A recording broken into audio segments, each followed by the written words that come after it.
I walked out of work to an empty parking spot.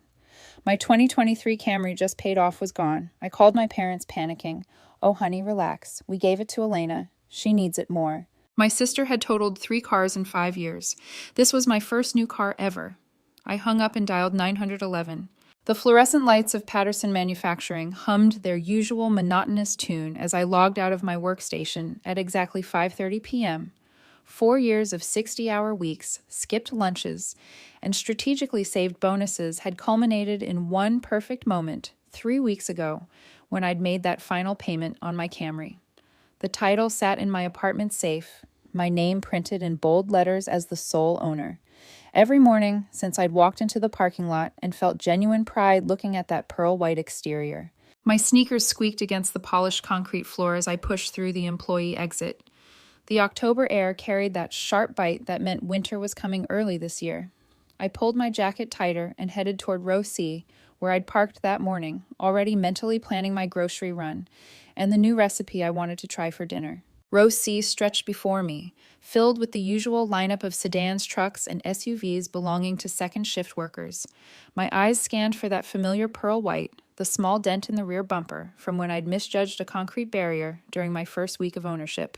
The spot where I parked was empty, completely impossibly empty. My heart kicked into a higher gear. Had I parked somewhere else? I walked down row B, then row D, my pace quickening with each empty space that wasn't mine.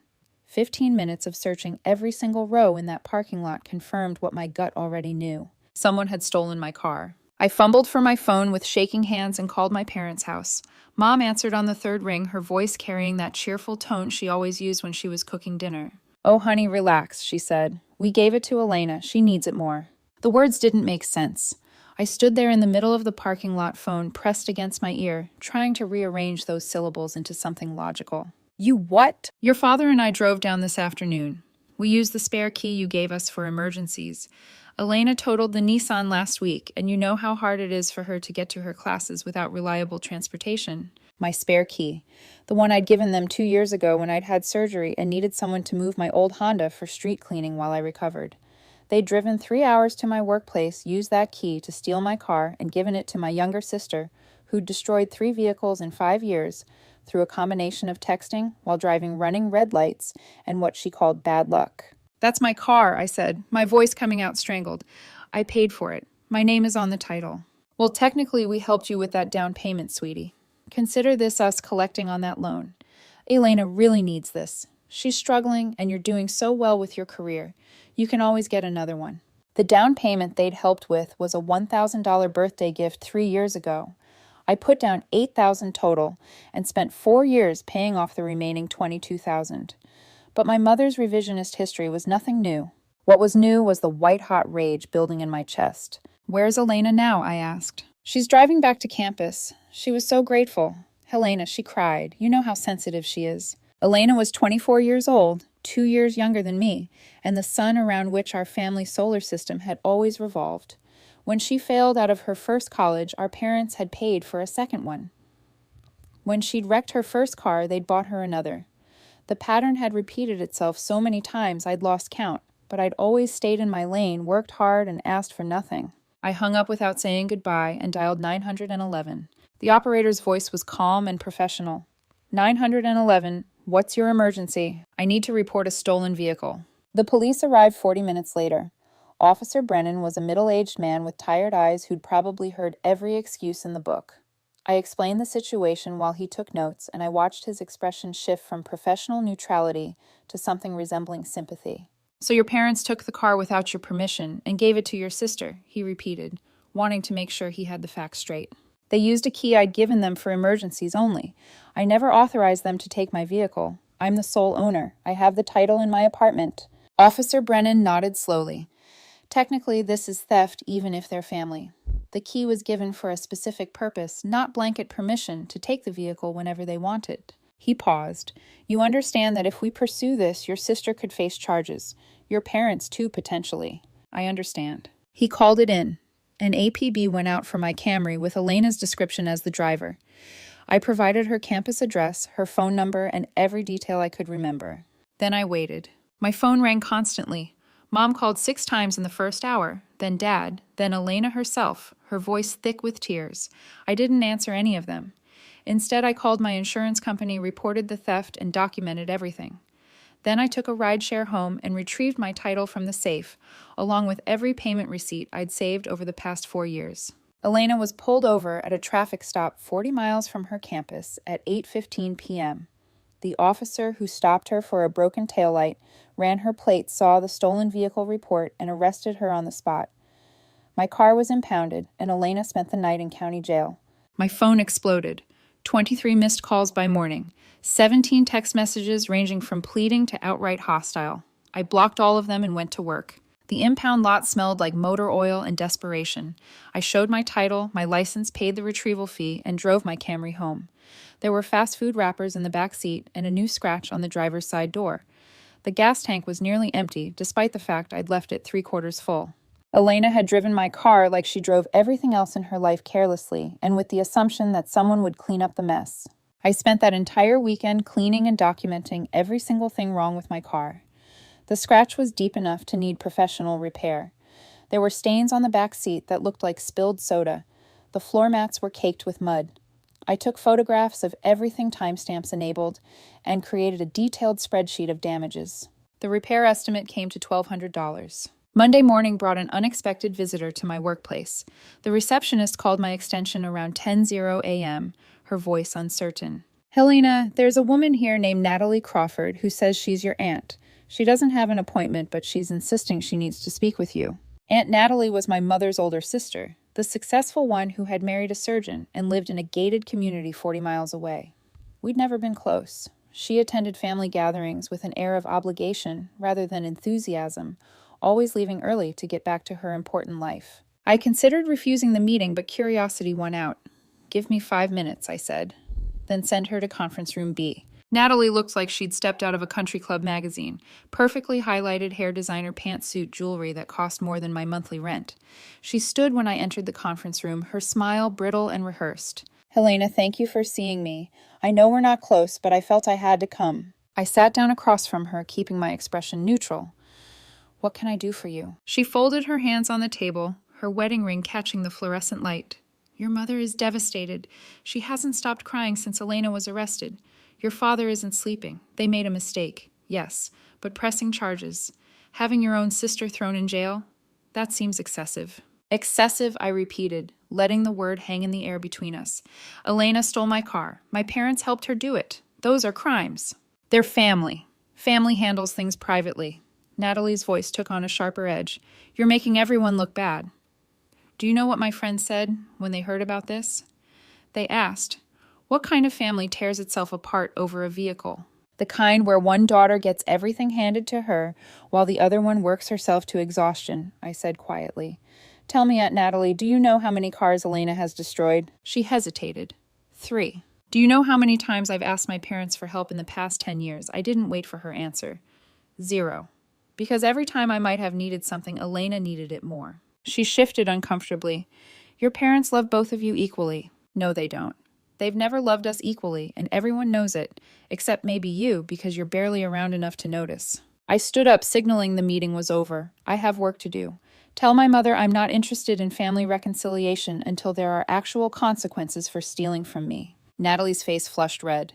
"You'll regret this. Family is forever, Helena.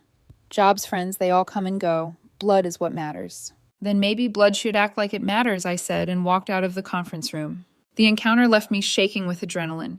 Back at my desk, I couldn't focus on the quarterly reports I was supposed to be analyzing. Kendra appeared in my doorway around noon, took one look at my face, and immediately closed the door behind her. "What happened?" I told her everything, starting with a stolen car and ending with Aunt Natalie's attempted intervention. Kendra listened without interrupting, her expression growing darker with each detail. "Your family is toxic," she said when I finished. "Like objectively, clinically toxic. You know that, right?" I'm starting to understand that. "Yeah, my therapist has this saying about family dynamics. She says some people are assigned roles in childhood and the family will fight like hell to keep everyone in their assigned role forever. You were cast as the responsible one, the one who didn't need anything. Elena got cast as the fragile one who needed constant rescue. Your parents built their whole identity around saving her, and you pressing charges threatened that narrative. I'd never thought about it in those terms before, but the framework clicked into place with uncomfortable accuracy. So what do? I asked. Whatever you want, Kendra said firmly. This is your life, your boundary, your choice. But if you want my opinion, don't back down. People like your family will keep pushing and pushing until they find your breaking point. The only way to stop it is to hold the line. That afternoon, I received an email from someone named Jennifer Rothschild with a subject line that read, Family Mediation Services. She claimed to be a professional mediator who specialized in family conflict resolution. My parents had apparently hired her to facilitate a conversation between all parties. I deleted the email without responding. 3 days later, Jennifer called my work number. I had no idea how she got it, but I answered before checking the caller ID. Helena, please don't hang up. Your parents are willing to pay for any damages to your vehicle. They're willing to go to family therapy with you. They just want Elena out of jail and a chance to make things right. Tell my parents that if they want to make things right, they can start by letting Elena face the consequences of her actions, I said, and please don't contact me again. I reported the call to HR, who assured me they'd block the number and strengthen the receptionist's instructions about forwarding calls from family members. The weekend arrived with the weight of everything pressing down on me. I'd barely slept in days, running on coffee and righteous anger. Saturday morning, I forced myself to go to my pottery class, despite wanting to hide in my apartment forever. The studio was a converted warehouse space downtown, all exposed brick and high ceilings. Our instructor, a woman named Patricia, who had been making pottery for 40 years, took one look at me and directed me to the wheel in the back corner. Whatever you're carrying, she said, simply put it into the clay. I threw pottery for 3 hours straight, my hands covered in wet clay, the wheel spinning beneath my fingers. Each piece was imperfect and raw, but the repetitive motion was meditative.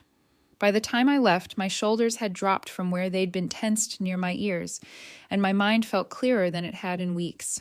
Sunday, I did something I hadn't done in months. I went to visit my grandmother on my father's side.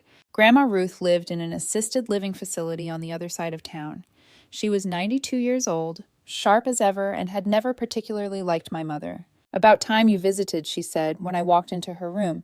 Sit down and tell me why you look like you've been through a war. I told her everything. She listened with the patience of someone who had lived through the Great Depression and raised 4 children on a factory worker's salary. When I finished, she was quiet for a long moment. Your grandfather, God rest his soul, had a brother named William, she finally said. William was a drunk and a gambler, lost everything he ever had, then came asking family to bail him out. Your grandfather helped him once, twice, 3 times. The 4th time he said no. What happened? I asked. William hit rock bottom. Lost his house, his wife left him, spent a winter living in his car. That's when he finally got sober. Took him 5 years, but he did it. Became a different person. He and your grandfather reconciled before William died. She looked at me steadily. You know what your grandfather said to me? He said saying no. That 4th time was the hardest and most loving thing he'd ever done for his brother. The story settled something in my chest. Do you think I'm doing the right thing? I asked. I think Elena has been driving drunk on your parents' enablement her whole life, Grandma Ruth said, and you just took away the keys. Whether it's the right thing or not, I can't say, but it's honest, and sometimes honesty is the best we can do. I left her facility feeling less alone in my decision. Monday brought more legal developments. Laura Hendricks called to inform me that Elena's public defender was filing a motion to dismiss based on family dispute grounds, arguing that this was a civil matter rather than criminal. Will it work? I asked. No, the vehicle was taken without permission and driven by someone with a suspended license. This is absolutely criminal territory, but it shows they're getting desperate. Laura paused. I need to ask you directly. Are you sure you want to continue with prosecution? This is your last easy off-ramp. Once we get past the preliminary hearing, backing out becomes much more complicated. I thought about the spreadsheet of damages, the years of being overlooked, the casual cruelty of my mother's voice saying, you can always get another one about a car. I'd sacrificed so much to afford the complete lack of consideration for my feelings, my ownership, my autonomy. I'm sure, I said. The preliminary hearing was scheduled for 2 weeks out. In the meantime, my parents launched what I could only describe as a full-scale campaign to change my mind. They sent letters, had different relatives call and text, and even showed up at my apartment building. I'd informed the building manager about the situation, and he'd been kind enough to intercept them at the lobby and refuse them entry. Uncle Dennis left me a voicemail that I saved as evidence of harassment. His voice was slurred. He'd clearly been drinking when he called. "You selfish, your sister made one mistake and you're destroying her life. I hope you're proud of yourself. I hope you end up old and alone with nobody who gives a damn about you." I forwarded the voicemail to Laura Hendricks, who added it to the case file and suggested I consider a restraining order if the harassment continued. Work became my sanctuary. I arrived early and stayed late, throwing myself into projects that required total concentration. My manager, a woman named Carolyn, who had worked her way up from the assembly line, called me into her office one Thursday afternoon. "You've been putting in a lot of overtime lately," she said, not unkindly. "Everything okay?" I gave her the abbreviated version. Family conflict, stolen car, legal proceedings. Her expression shifted from concern to something harder. "My brother stole from me once," she said. $10,000 from our mother's estate that was supposed to be split evenly. He claimed she'd promised it to him, but I didn't need it as much. Sound familiar? "What did you do?" I asked. "Sued him. Won. Haven't spoken to him in 15 years. She leaned back in her chair. "People told me I was throwing away family over money, but it wasn't about money. It was about respect. About him thinking he could just take from me and I'd accept it because we shared DNA. "Do you regret it?" "Not for a single second," Carolyn said firmly. "My life got better when I stopped letting toxic people drain my energy just because we were related. You're doing good work here, Helena. Don't let anyone make you feel guilty for having boundaries." The validation from Carolyn, from Grandma Ruth, from Kendra, it built a foundation under me when everything else felt like quicksand. I wasn't crazy. I wasn't cruel. I was simply refusing to participate in a dynamic that had never served me. The preliminary hearing arrived with cold rain and gray skies. I dressed in my best professional outfit, navy pantsuit, simple jewelry, minimal makeup. Laura Hendricks met me outside the courtroom, her expression serious. The district attorney's office called me 3 days later. The prosecutor, a sharp-voiced woman named Laura Hendricks, laid out my options. I could press charges for grand theft auto, or I could let it drop. If I pressed charges, Elena would face felony prosecution. Your parents could be charged as accessories. "What would you like to do?" Laura asked. I thought about every birthday where Elena's gifts had been bigger and more expensive than mine.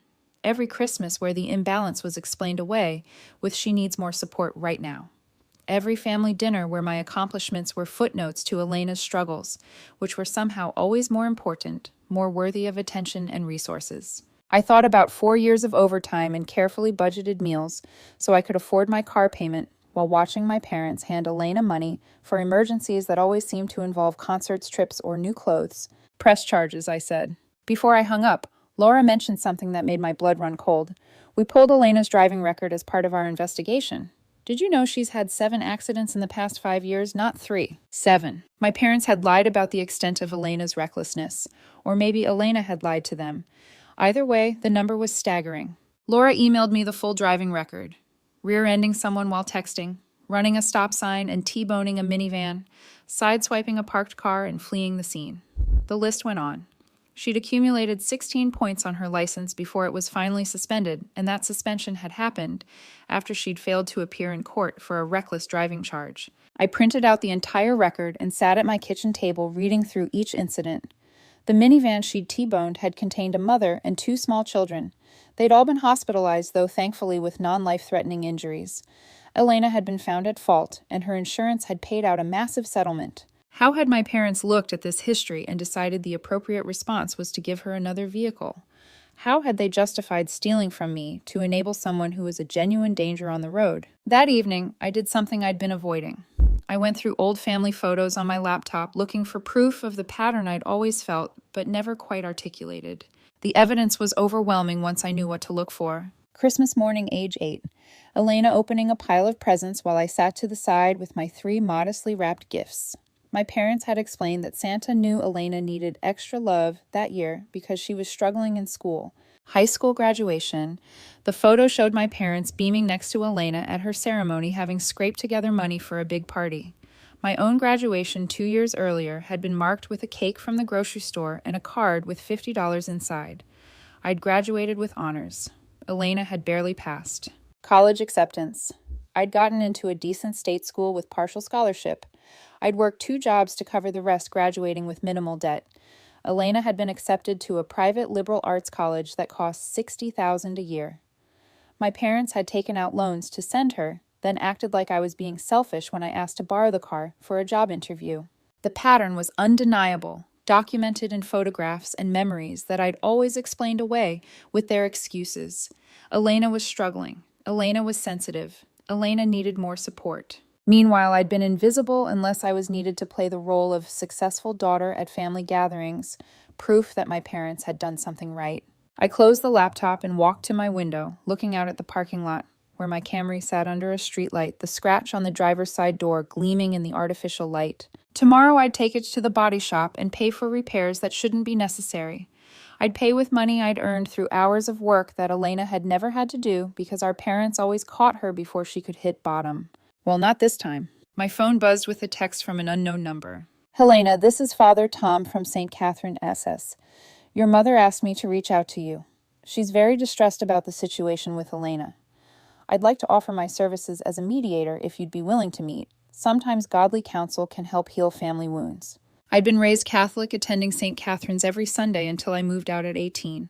Father Tom had baptized Elena, presided over her first communion, and counseled her through various difficult periods in her teenage years.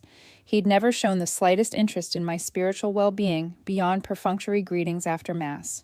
I typed back Father Tom with respect. "This is a legal matter, not a spiritual one. Elena committed a crime. I'm allowing the justice system to handle it.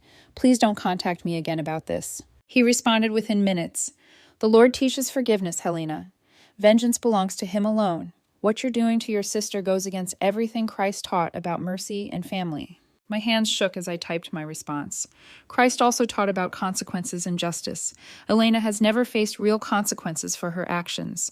Maybe jail time is exactly the mercy she needs to finally change. I'm blocking this number now. Goodbye.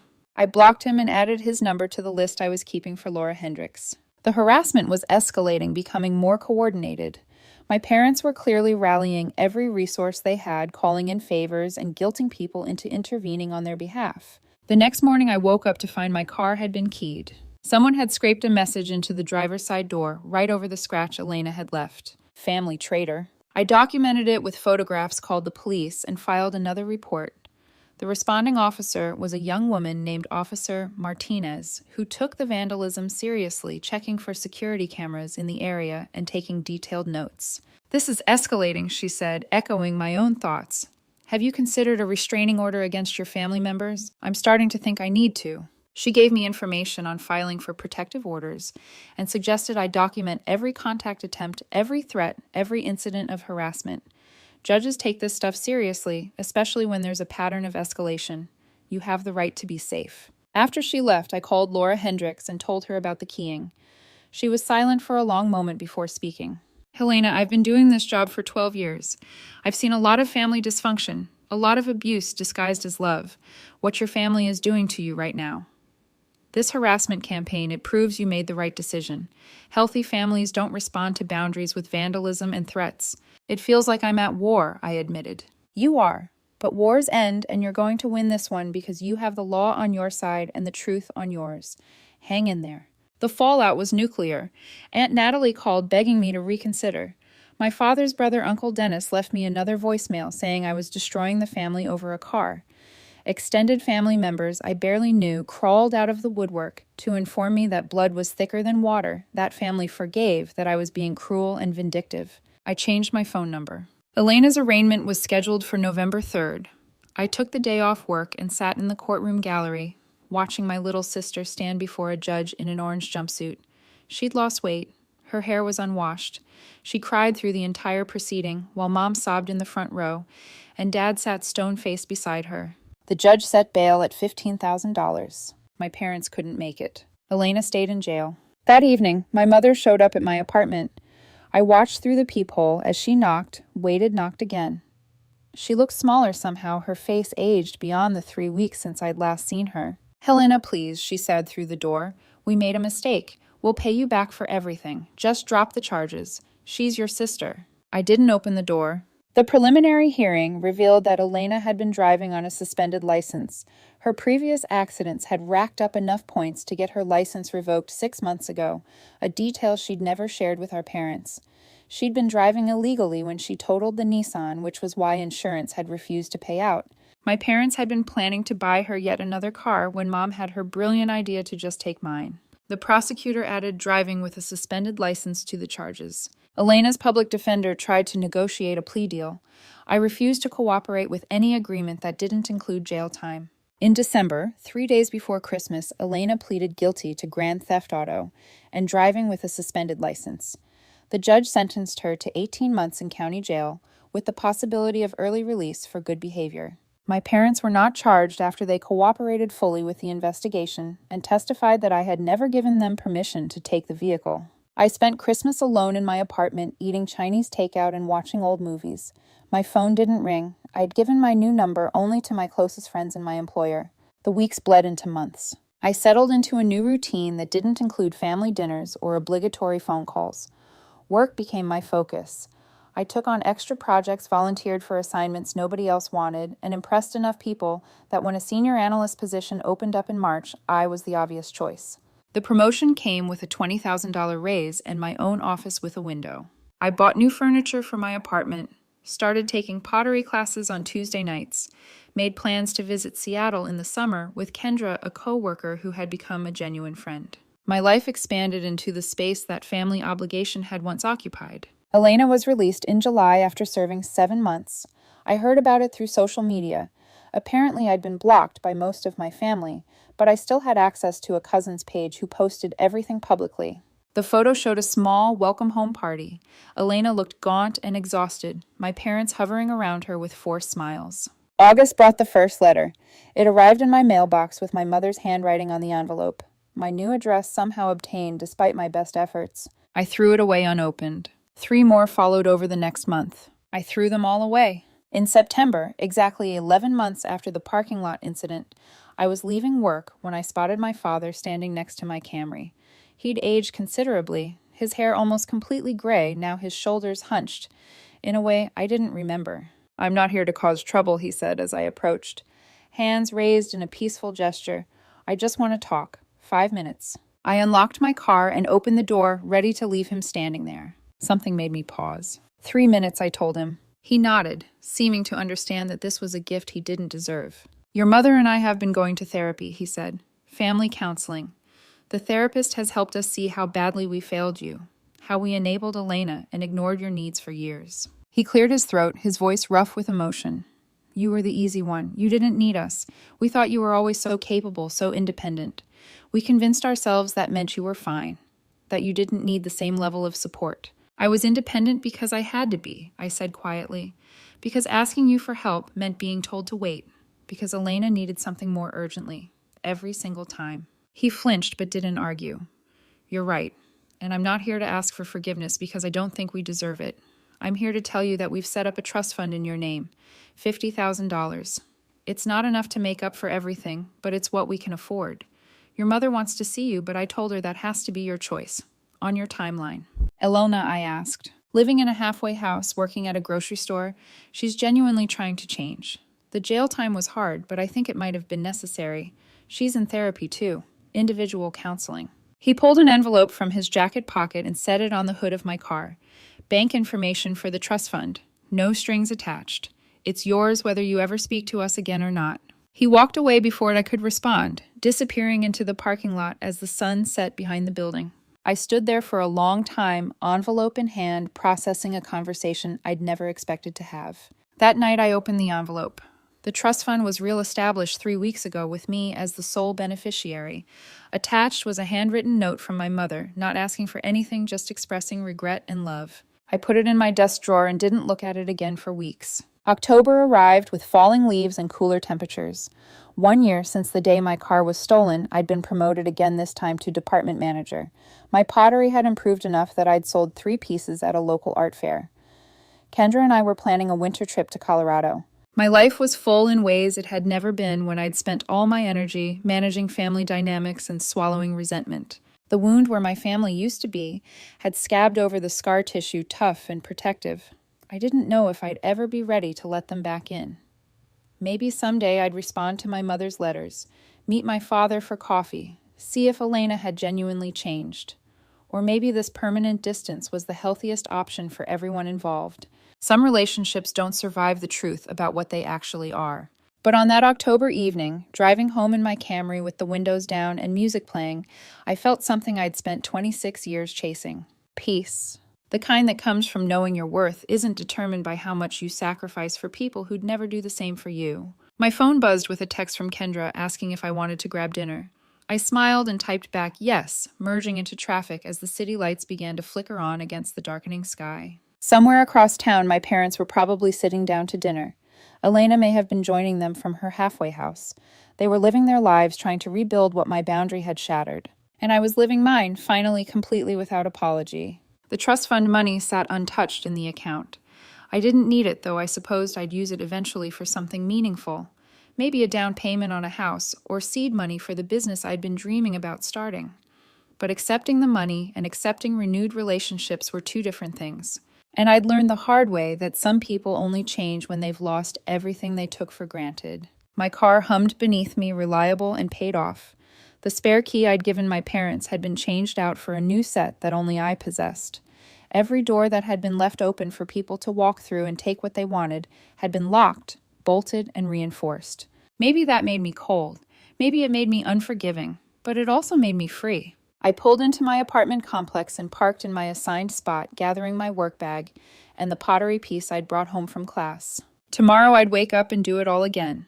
Go to work, excel at my job, spend time with friends who respected boundaries, and sleep soundly in a life I'd built entirely on my own terms. The golden child had fallen, and I'd refused to catch her. The family system had imploded, and I'd walked away from the rubble. Some people might call that revenge. I called it survival. And for the first time in my life, I wasn't apologizing for choosing myself.